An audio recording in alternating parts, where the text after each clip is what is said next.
How Genghis Khan's daughters made him the ruler of the world. Did you know that behind the legendary empire of Genghis Khan stood a circle of powerful daughters who shaped his destiny and expanded his rule far beyond the reach of his armies? Most stories celebrate the conquests of the great Khan himself, the sweeping cavalry charges, and the banners flying across Asia. Yet few speak of the women who turned his empire into a living network of power, diplomacy, and loyalty. Let's step back to the Mongolian steppe in the 12th century. A land of vast grass, endless wind, and the echo of hooves rolling like thunder. Here, Temujin, who would later be known as Genghis Khan, rose from nothing. Born into hardship, betrayed by allies, hunted by rivals, he learned that loyalty could not be demanded. It had to be earned. But as his sons grew into warriors, his daughters became something else entirely.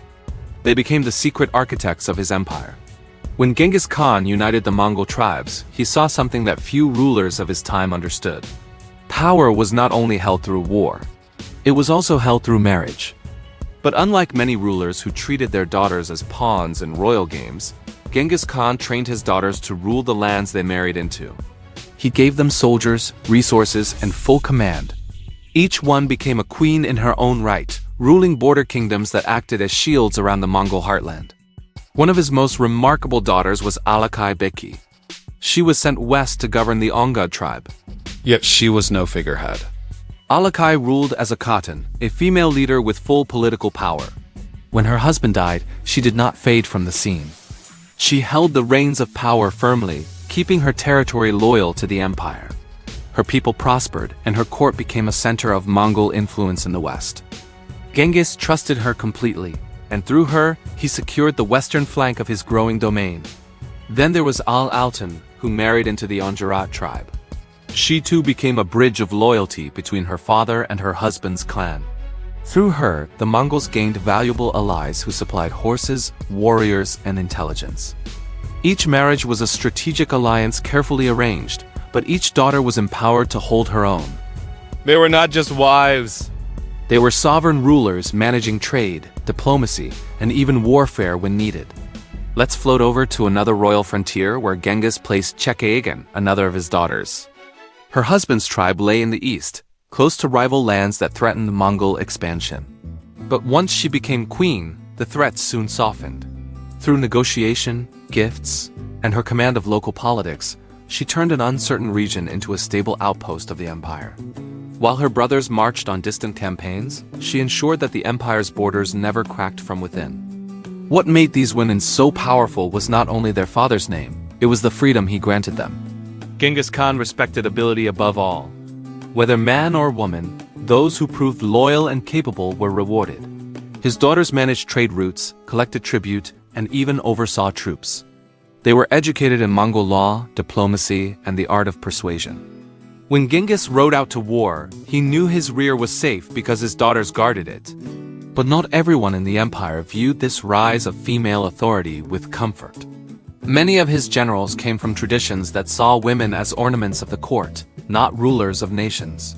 They whispered that Genghis had given too much power to his daughters, yet the Khan remained firm.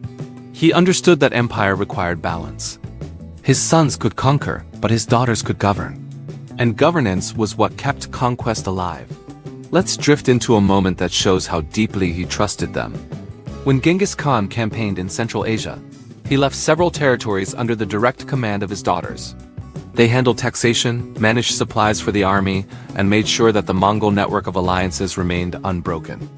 In his absence, they maintained communication with his generals and even mediated disputes among the tribes. It was as if the empire had grown two hearts, one in the saddle and one at home. Each daughter's marriage was both a bond and a blade. When a tribe accepted one of Genghis's daughters as queen, it effectively pledged loyalty to the Mongol Empire. If rebellion stirred, that daughter would be the first to sense it.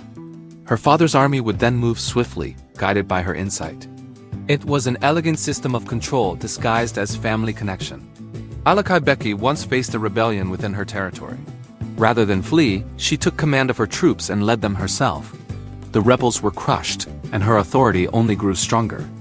News of her victory spread quickly across the steppes. To the Mongols, it was proof that the blood of Genghis Khan carried both courage and wisdom, regardless of gender. Even more fascinating is how Genghis used his daughters to build a web of peace where war alone could not reach. Through them, he connected rival clans, merged trading routes, and secured his borders without lifting a sword. His empire stretched across deserts, mountains, and rivers. Yet it remained united through a combination of force and trust, and much of that trust flowed through the women who bore his name. Let's float for a moment into the heart of Genghis Khan's strategy. He believed that every conquest required two things: power and permanence. Power came through war. Permanence came through family. His daughters represented that permanence. While his armies swept across Asia, they built the foundations of lasting rule. They were the unseen builders of empire, binding loyalty through marriage, culture, and governance. By the time Genghis Khan was recognized as the great Khan of all Mongols, his daughters ruled a ring of kingdoms that encircled his core domain like a protective wall.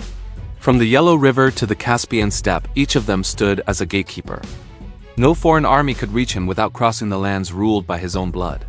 It was perhaps the most ingenious security system in history. But this was only the beginning. For while his daughters strengthened the empire's structure, they also began to shape its legacy. Their choices, alliances, and governance would determine what happened after Genghis was gone. And as history would show, some of those choices would ignite struggles that lasted for generations. The queens of the steppe and the hidden empire. Let's float deeper into the vast empire that now stretches from the Pacific coast to the edge of the Persian desert. The Mongol world has become an ocean of tribes, banners, and cities that answer to the name of Genghis Khan. Yet beneath the roar of armies and the march of conquest lies a quieter power. It moves through letters, gifts, and bloodlines. It flows through the hands of women who carry not only their father's seal but his vision. Alakai Beki remains strong in the west. Her court becomes a hub of diplomacy, where merchants from China and caravans from Central Asia meet to trade silk, salt, and horses. She ensures that no single tribe grows too strong. Her influence keeps the western border stable while her brothers push their armies toward the Khwarezm Empire. Genghis knows that while his sons bring chaos to the world, his daughters bring order. It is a balance few empires ever achieve. Farther east, Chechegan rules with a subtle mind. Her territory sits between rival clans that have feuded for decades. Instead of fighting, she hosts grand feasts that turn enemies into guests. She exchanges gifts and arranges marriages that weave peace into the fabric of the land. Where her brothers conquer with arrows, she conquers with patience. Her rule reflects the quiet strength of diplomacy that the Mongols rarely showed but deeply valued. Then there is Tregin Khatun, a name that would later echo through Mongol history. Though not one of Genghis's daughters, she would one day become an empress. Yet in these early years it is Genghis's own bloodline that sets the tone. His daughters become models of authority, showing future queens how to rule in a man's empire without ever yielding to its limits. Let's pause in the year 1219, when Genghis Khan turns his gaze toward the Khwarezm Empire. It is a mighty Islamic realm, rich and proud, stretching across modern Iran and Central Asia. Its ruler, Shah Muhammad II, underestimates the Mongols. When he kills Genghis's envoys, the Great Khan's vengeance becomes legend. His armies sweep west like a sandstorm. Yet as his generals carve through cities, it is his daughters who maintain the empire behind him. During these brutal campaigns, Alakai Beki ensures that supplies move without delay. Her messengers carry orders across thousands of miles. Even when winter storms cut across the steppe, her networks hold firm. Without that backbone, the Mongol war machine might have stalled. Her efficiency becomes one of the hidden forces behind the empire's expansion. Let's drift north now, to the lands of Bektir and Kabul, where Genghis's sons are beginning to show the traits that will later divide the empire. Joki, the eldest, is ambitious and restless. Chagatai is proud and stubborn. Gede is calm and diplomatic. Tolui, the youngest, is fierce but loyal. As their rivalries grow, Genghis begins to see that only the stability of his daughter's realms can prevent civil war after his death, so he strengthens their authority further. He gives them the right to rule independently, to command armies, and to pass judgment over their subjects. For a moment in history, Mongol women hold a level of power that astonishes even foreign observers. Travelers speak of Khattuns who sit in council beside generals, who command troops, and who are obeyed without hesitation. But this harmony cannot last forever. The old world beyond the steppe still believes in kings, not queens. And as the Mongols conquer new regions, they must adapt to different traditions. The Persian, Chinese, and Islamic lands they now rule are bound by customs that restrict women's authority. Genghis' daughters suddenly find themselves balancing two worlds, the freedom of the steppe and the restraint of civilization. Alakai's story takes a dramatic turn when rival lords in her region challenge her rule. They claim that a woman cannot command warriors, but she stands firm. Drawing on her father's teachings, she gathers her loyal troops and rides out. The rebellion collapses before her resolve. Her victory sends a clear message. Genghis Khan's bloodline rules by merit, not by gender. Her triumph becomes a tale that Mongol storytellers recite around the fires for years. Let's float to another daughter, Shechegin, who now faces her own test. Her husband dies suddenly, leaving her without a political partner. Many expect her to step aside. Instead, she assumes full control. She reorganizes the local tribes, expands trade with northern China, and dispatches envoys to her father's court. Her strength impresses even Genghis himself, who rewards her with more lands. To him, leadership is proven through action, not birthright. Meanwhile, in the great capital camp of Karakoram, Genghis's wives and daughters-in-law manage affairs while the great Khan rides far away. His senior wife, Bert, coordinates between the families. His daughters correspond with each other through couriers, keeping a delicate web of communication alive. This network of women becomes the true spine of the Mongol world. Imagine the empire as a vast tent, stretched across continents. The poles are the generals and princes, but the ropes that hold it steady are the khatans. They are the negotiators, the governors, the keepers of peace. While history remembers the roar of the Mongol charge, it often forgets the calm voices that followed behind to organize, rebuild, and rule. Let's move to the year 1226. Genghis Khan is aging.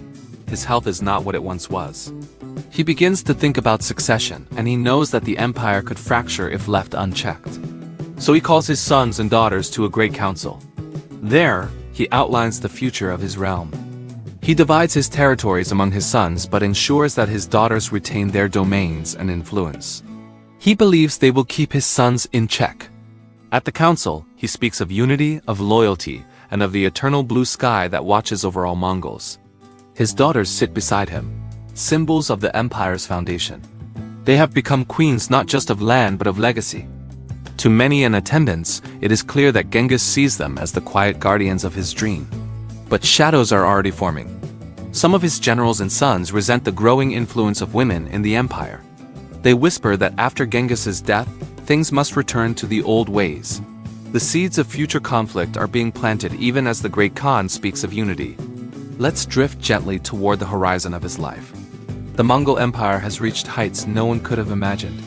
From the frozen plains of Siberia to the deserts of Persia, his banner flies everywhere. Yet the most lasting part of his legacy may not be the land he conquered, but the system he built through his daughters. They have shown that an empire is not held only by armies. It is held by wisdom, diplomacy, and trust. They are the invisible walls of his world. And soon, when Genghis Khan breathes his last, their true test will begin. The daughters after the Khan, the hidden struggle for power. Let's float now to the twilight of the steppe. The year is 1227. The great Khan is gone. Genghis has died during his campaign in the west, leaving behind the largest empire the world has ever seen. His sons now stand at the center of history, but the true balance of power still rests quietly in the hands of his daughters. They have guarded the empire's borders, preserved its wealth, and built a web of loyalty that stretches from China to Central Asia. Yet with their father's death, everything begins to shift. Gede, Genghis's chosen successor, takes the throne. He is calm and measured, known for his fairness. For a time, the empire remains united. The daughters continue their rule as queens of their regions. Alakai Beki still governs the Ongud lands with wisdom. Chechegin still reigns over her eastern domain. Their letters to Karakoram are full of reports about trade, alliances, and diplomacy. They serve as loyal stewards of their father's legacy. But beneath this surface of unity, a quiet tension grows. The male heirs of Genghis Khan begin to see the daughters not as allies but as rivals.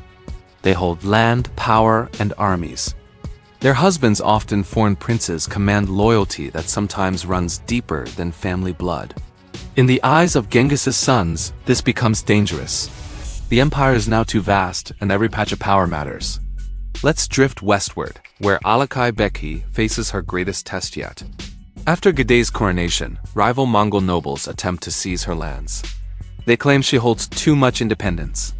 Yet Alakai refuses to yield. She gathers her army and sends a message to the new great Khan, reminding him of her father's command that his daughters should rule freely. Gedei hesitates but allows her to remain.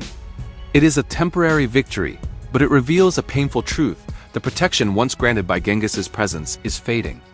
In time, other daughters begin to lose their positions. As Mongol customs merge with those of the lands they conquer, the freedom once enjoyed by steppe women begins to vanish. Persian administrators, Chinese courtiers, and Muslim scholars now fill the courts, bringing with them stricter traditions about gender and hierarchy. Slowly, the Khatan's influence begins to shrink, yet their legacy does not vanish. It transforms. Many of their children born from alliances with foreign tribes grow into leaders, governors, and diplomats who continue to serve the empire. Through them, the daughters of Genghis Khan leave a living mark on the generations that follow. Let's move to the reign of Gedei in the 1230s. The Mongol Empire continues to expand. Armies sweep into Eastern Europe and the Middle East. Cities fall. Borders change. Yet within the empire's heart, the role of women begins to shift from open command to behind-the-scenes influence. Khatons still hold immense power in court politics, guiding succession and diplomacy, but their rule becomes quieter, hidden from the chronicles written by men. Still, their presence can be felt everywhere. When Gedei's health declines, his wife Trejin Khatun steps forward to govern as regent. She rules the empire for 5 years, managing trade, military affairs, and even foreign relations. Many of her strategies echo the methods once used by Genghis's daughters: negotiation over battle, alliances over conquest. Her reign becomes proof that the model set by Genghis's daughters still shapes Mongol rule, even when their names fade from record. Let's float east to the lands once governed by Chchaegan. There, the tribes she united continue to prosper long after her death. Trade routes she opened carry silk and spices from China into Central Asia. Merchants speak of her as the queen who turned warpaths into market roads. Her memory becomes part of local legend, a symbol of stability in a time of endless expansion. Meanwhile, in the western steppes, the daughters' descendants merge with royal families of conquered regions. Through intermarriage, they spread Mongol blood across Persia, Russia, and Central Asia. Centuries later, scholars tracing the genealogies of kings and princes will find echoes of Genghis's line through maternal ties. It is one of history's hidden threads, a quiet conquest through lineage rather than battle. But let's return to the heart of the story. What made Genghis Khan's daughters truly remarkable was not only their authority, but their vision.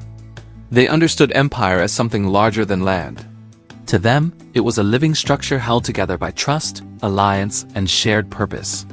Where their brothers sought glory, they sought continuity. They kept the steppe spirit alive even as the Mongols became rulers of cities and empires. As years pass, their stories fade from the chronicles written by later historians. The scribes of Persia and China, living under male rulers, focus their attention on the Khans and their generals. The Khatans become whispers in the background of epic tales. Yet in the traditions of the steppe, among the nomads who still tell stories around fires, their names remain alive. They speak of Alakai the Wise, Chchaegan, the Peacemaker, and others whose courage matched any warriors. Let's pause at this quiet moment in history. The Mongol Empire begins to fracture. After Gedei's death, rival claimants fight for the throne. The once unified realm divides into 4 great khanates. The daughters' network, once a circle of stability, has vanished. Yet the structure they built remains. Their system of marriage alliances, governance, and diplomacy becomes the model for Mongol rule in every region. In the Ilkhanate of Persia, in the Chagatai Khanate of Central Asia, in the Golden Horde of Russia, and in the Yuan dynasty of China, women continue to hold quiet power. They advise, negotiate, and manage the royal households that keep these vast states alive. Though history often overlooks them, they are the silent architects of continuity in a world born from conquest. Let's float one last time across the Mongol steppe. The wind still moves through the grass as it did in Genghis's youth.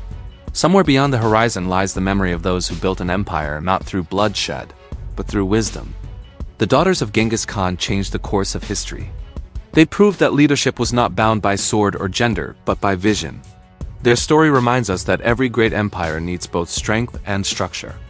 Genghis Khan may have conquered the world with his armies, but his daughters taught him how to hold it. They turned conquest into civilization, chaos into order, and war into governance.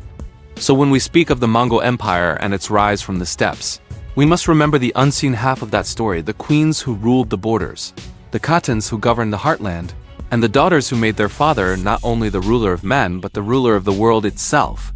And as the sun sets over the endless plains, their legacy still whispers through history, soft, steady, and eternal.